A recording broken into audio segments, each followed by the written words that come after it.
Shtetet e Bashkuara të Amerikës janë duke vazhduar diskutimet me qeverinë e Kosovës për mundësinë e bashkëpunimit të mundshëm në të ardhmen lidhur me infrastrukturën e gazit natyror dhe gazin e lëngshëm amerikan. Këtë e ka konfirmuar për televizionin një zëdhënësi i ambasadës amerikane në Kosovë të premten, por nuk ka thënë se Prishtina zyrtare nuk e ka pranuar këtë projekt.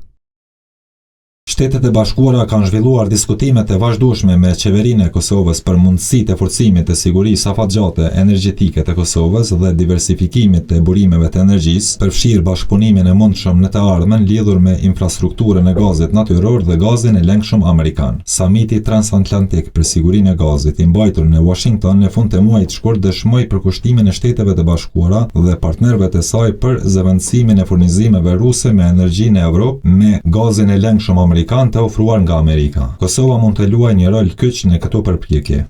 Kjo përgjigje vjen pas deklaratës së ish-deputetës së Lidhjes Demokratike të Kosovës Hykmete Bajrami në emisionin Kontekst të ATV-s, ku sipas saj, qeveria ka ofertë për gazin e lëngshëm amerikan, por që nuk është duke kthyer përgjigje.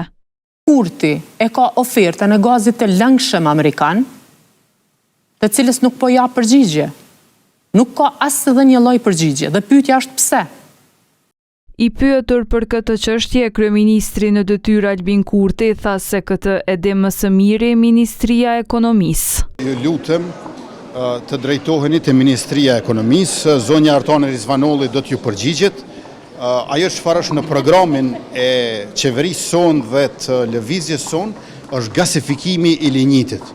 Kosova besohet që ka ndërmjet 10 dhe 14 miliard ton qymyr përkatësisht linjit dhe ka shumë korporate të fuqishme ndërkombëtare, përfshirë ato amerikane, të cilët do të mund të na ndihmojnë me të cilët do të bashkëpunonim në gasifikimin e linjitit. Pra qymyrin ton ta bëjmë linjit. Ndërkaq për